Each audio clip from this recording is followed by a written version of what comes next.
Have you ever heard a Spanish sentence like te lo compré and just felt your brain hit a brick wall? It feels like some kind of secret code, right? Well, today we are going to crack it. But before we dive in, if you enjoy stories like this that make things click, please follow the channel and share this with a friend. It seriously helps this page grow and lets me create more stories just for you. All right, let's get our code-breaking hats on. So I want you to imagine for a second that Spanish grammar isn't just a bunch of rules. Think of it more like a code, a secret language hidden inside the language we're trying to learn. You start with a simple thought in English, but when you translate it, it morphs into something that looks, well, totally encrypted. Our mission is to find the key. And here it is. This is the heart of the whole mystery. How in the world does a simple idea like, I gave it to her, become se lo di? I mean, where did the her go? And what is se even doing there?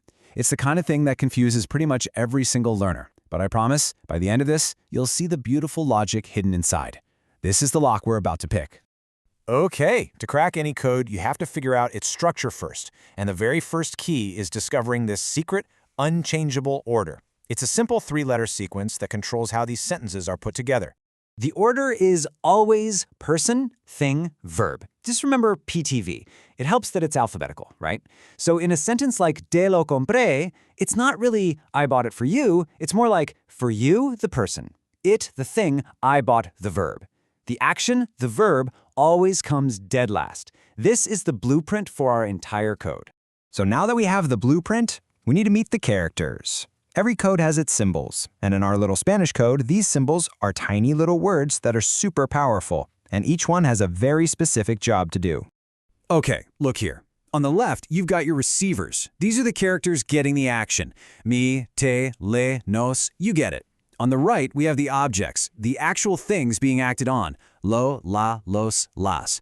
Just think of it like a play. The receiver always says the line first, then the object gets its turn, and then finally, the verb makes its grand entrance. But you know, this is where the plot really thickens. Because like any good secret society, this code has a forbidden rule. There is one specific combination of these characters that is absolutely not allowed to show up together. If you say it, the whole system just kinda breaks. Check this out. Te lo doy. I give it to you. That's perfect. Follows our PTV rule. Sounds great. But if you try to say le lo doy for I give it to him, no. Alarm bells go off. The system breaks. And why? Well, it turns out the code just doesn't like the sound. It can't stand having two words that start with L right next to each other. Le, lo. It's a clash. It's awkward. And the system just says no. So what happens when the code runs into this forbidden combination? Does it just crash? No way. It has this incredibly elegant, almost magical solution, a master key that rewrites the code on the fly to avoid the problem. This, right here, is the big reveal. Let's go back to our original puzzle.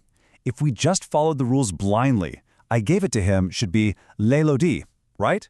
We have our receiver, le, we have our object, lo, and we have our verb, di. But we now know this is the forbidden combination. The system sees that sound clash coming from a mile away. And this brings us to the ultimate secret of the whole code. When the system detects that LL clash, it has one simple, brilliant rule. The first L pronoun, the receiver, has to change its identity. It has to put on a disguise to make the sentence sound good. And there it is, the transformation. The clashing le becomes se. Now, it's still the same character underneath. It still means to him or to her, but now it's wearing a mask to get rid of that ugly sound. The awkward le lo di becomes the smooth, elegant se lo di. The code literally fixed itself. How cool is that? And just like that, the mystery is solved. What seemed like a totally random, confusing mess of letters now has a clear, logical system behind it. You have the keys now. Let's go back to where we started and look at it with our new codebreaker eyes. So, se lo di isn't a code anymore, is it? You can see it for exactly what it is. Se is just le in a clever disguise, meaning to her. Lo is it, and di is I gave. Person, thing, verb. The forbidden combination was avoided, and the meaning is crystal clear. You've completely decoded it. And really, what this shows us is that grammar isn't just about memorizing a bunch of dry rules from a textbook.